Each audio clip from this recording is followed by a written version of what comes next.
आज देश भर में लाखों कर्मचारी केंद्र सरकार के खिलाफ हड़ताल पर हैं। भोपाल की तस्वीर आपको दिखाते हैं। यहाँ पर बड़ी संख्या में ये ट्रेड यूनियंस के कर्मचारी हैं और देशव्यापी आम हड़ताल में शामिल हुए हैं। क्या कुछ नाराजगी है और क्यों ये सरकार के खिलाफ इस तरह आंदोलन करना, जान लेते हैं। सर, क्या नाराजगी, क्या आप लोग की मांग? देखिए, आज केंद्र सरकार की जन एवं श्रम विरोधी नीतियों के खिलाफ और केंद्रीय श्रमिक संगठनों की 17 सूत्री मांगों के निराकरण के लिए आज देश भर में राष्ट्रव्यापी हड़ताल हो रही है। जिस तरह से आज यहाँ लोगों में आक्रोश है, हड़ताल के माध्यम से लोग अपना आक्रोश प्रदर्शित कर रहे हैं, इसी तरह कश्मीर से लेकर कन्याकुमारी तक इसी तरह की कार्रवाई हो रही है।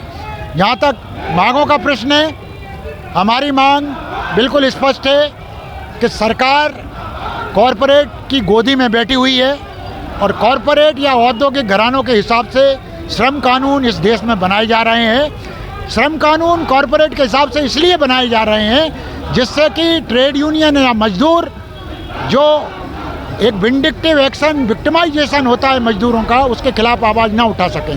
तो हमारी डिमांड है कि जो सरकार श्रम कानूनों को 4 श्रम संहिता में बांध के रखना चाहती है, हमारी मांग है कि इनको अविलंब वापस लिया जाए।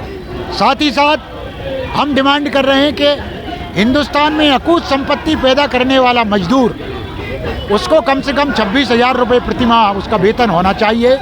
60 साल के बाद उसको सामाजिक सुरक्षा के रूप में मिनिमम 9,000 रुपये प्रति माह उसको पेंशन मिलना चाहिए। हिंदुस्तान नौजवान हिंदुस्तान है, युवाओं का हिंदुस्तान है और ये सरकार 2 करोड़ रोजगार का वादा करके सत्ता में आई थी, लेकिन हो ये रहा है कि करोड़ों वैकेंसी अलग अलग संस्थानों, डिपार्टमेंटों में खाली पड़ी हुई हैं और ये सरकार उनको न भर के संविदा नियुक्तियां कर रही है। जो एक तरीके से ठेकेदारी प्रथा है उसको बढ़ावा दे रही है।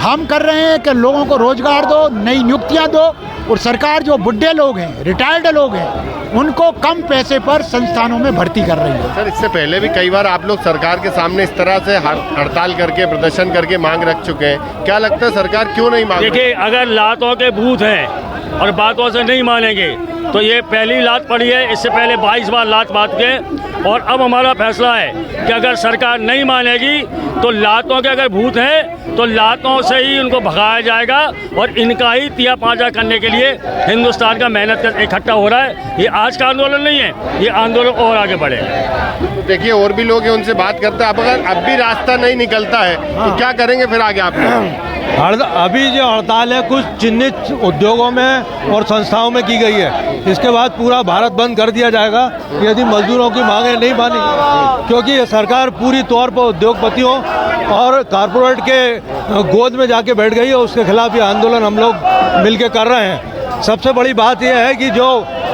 युवा भारत है आज का, वो कल का वृद्ध भारत होने वाला है। उनके लिए सामाजिक सुरक्षा की क्या व्यवस्था है? मोदी जी कहते हैं कि मैं गरीब हूँ, चाय बेच के आया हूँ, और वो आज अमीरों के बीच जा बैठे। हमको उम्मीद थी कि ये गरीब प्रधानमंत्री बनेगा तो गरीबों की बात करेगा। आप बताइए, आने वाले समय में जो वृद्ध होने वाले हैं उनकी सामाजिक सुरक्षा की क्या व्यवस्था है? सर, काम बंद करके ही अपनी बातें रखने का एक जरिया है सर? यह हिंसात्मक आंदोलन होता है, इसमें यही एक जरिया होता है जिसके माध्यम से हम अपनी बात रख सकते हैं। इसके अलावा कोई दूसरा चारा ही नहीं है। हम लोगों के द्वारा कंटिन्यूस लगातार बोला जा रहा है कि महंगाई भी बढ़ रही है और बहुत सारी जगह पे शोषण का परिकाष्ठा बढ़ते जा रही है। उसके बावजूद भी कोई सॉल्यूशन मिल नहीं पा रहा। हम लोग तो सिस्टमेटिक लोग हैं, संगठित लोग हैं। संगठित लोग का मतलब ही होता है कि तरीके से और संगठन के हिसाब से काम करना। बंद रहेंगे, लोग परेशान होंगे, फिर उसमें आमजन के लिए ही तो काम कर रहे हैं ना आप लोग। नहीं, आपकी सोचना ठीक है, लेकिन आमजन जो है, आमजन की महंगाई का लेवल इतना ऊपर हो गया है कि उन लोगों को महसूस नहीं हो रहा। वो एक अपने आंखों पे एक पट्टी बांध के बहुत सारे लोग काम कर पा रहे हैं।